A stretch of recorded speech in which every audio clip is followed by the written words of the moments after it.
네, 여러분 안녕하세요. 이제 또 한림법학원에서 형사법 강의하게 될 박지원 변호사입니다.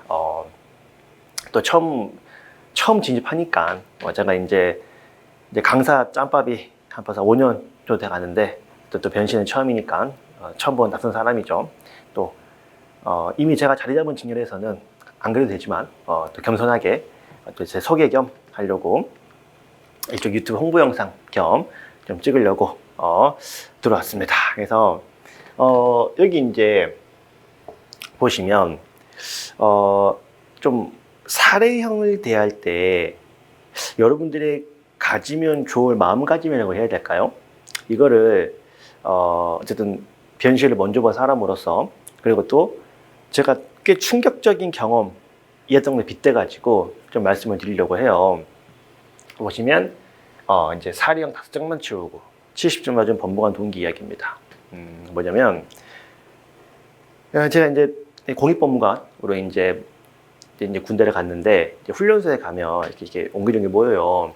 근데 여러분 좀 그러니까 왜 우리가 빼어난 친구들 있잖아. 물론 다 너무 훌륭하시지만 그 중에서도 왜 뛰어나게 서울대 법대 나오고 서울대 로스쿨 나와가지고 이미 그 소위 말하는 빅이라고 하는 로펌에 취업이 된 이런 똘똘한 친구들이 있단 말이에요. 그래서 이제 저 이제 훈련소 이제 들어가가지고 이제 저녁에 다 방에 자려고 누운데 다 자기 이야기 한단 말이에요. 근데 이제 그 친구가 여러분 벌써 그게 10년 전 이야기거든요. 10년 전 이야기인데 제가 지금도 기억이 나요. 지금도 어떤 이야기였냐면 이제 동생이었는데 물론 이제 연락한 지 한참 됐네요. 한참 됐는데 그 친구 그때 형 하면서 자기는 이게 공법이었고 헌법이었는데 자기는 첫날 시험을 치고 이튿날에 안 치려고 그랬대. 왜 그랬더니 첫째는 자기가 첫 번째 일문을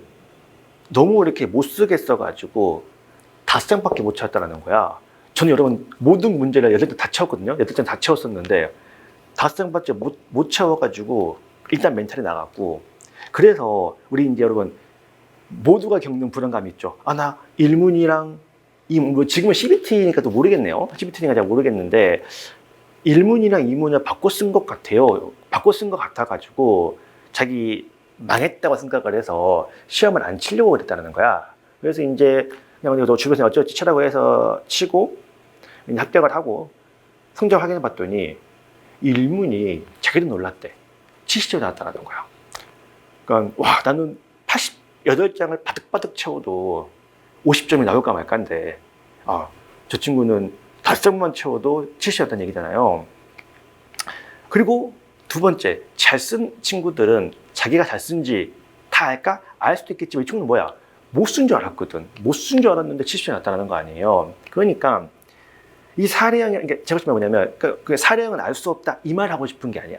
사례형은 잘 쓰네 못 쓰네 알 수 없다 이런 차원의 문제가 아니고 뭐 많이 쓰네 적게 쓰네 이런 차원의 문제도 아니고요. 결국에 그 친구는 내용을 정확히 알았던 거죠. 압도적인 공부량으로.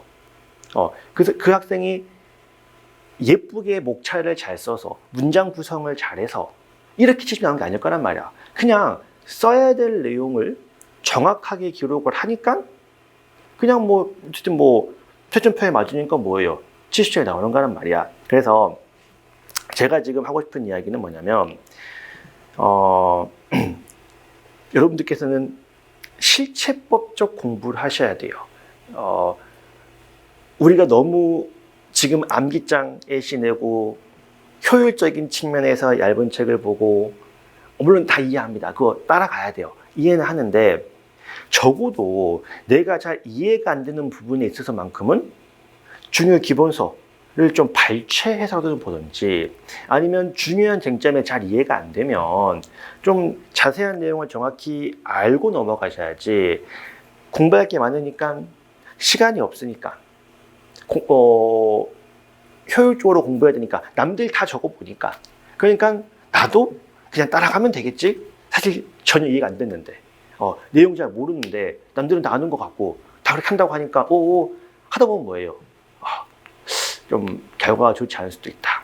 그래서 제가 지금 이거를 이 변호사 시험 입문을 할 때 소개하는 이유 중에 하나는 제가 아까 그 형법 선택형 때도 말씀을 드렸는데 결국 우리가 기본적인 실체법적 내용을 공부하면 선택형이든 사례형이든 다 대비할 수 있습니다. 근데 그 우리의 그러니까 공부를 할 때 기본서 보는 건 되게 재미없잖아. 솔직히 말해 지겹고 지루하고. 근데 뭔가 방법론을 고민하면 되게 즐겁거든. 뭔가 적게 공부하고 방법을 잘 쓰면 잘할 수 있지 않을까? 근데 우리 그러지 말자라는 거야. 어쨌든 하셔야 됩니다. 어쨌든 이 기본서에 있는 내용 또 실체적인 내용 이런 것들을 공부를 해야 그래서 이제 기초를 쌓아놔야 뭐 쓰는 방식이든 뭐든 가는 거지 방법은 그렇게 중요하지 않다라고 생각이 듭니다. 따라서 이 사례 기록이라고 하는 거는 결국 50점에 수렴하게 되어 있거든. 여러분 제가 선택 사례형 같은 경우는 제가 이제 한번 나중에 제가 변실에 붙었을 때는 저는 선택형을 되게 잘 봐서 여유 있게는 붙었습니다만 사례 같은 경우에 잘 쓴 줄 알았어요. 개인적으로 나 되게 잘 썼다. 8명 꽉꽉 채우고 일부 좀 못 쓴 것도 있다 생각했습니다만 근데 나중에 확인을 해보니까 다 50점이야 여러분.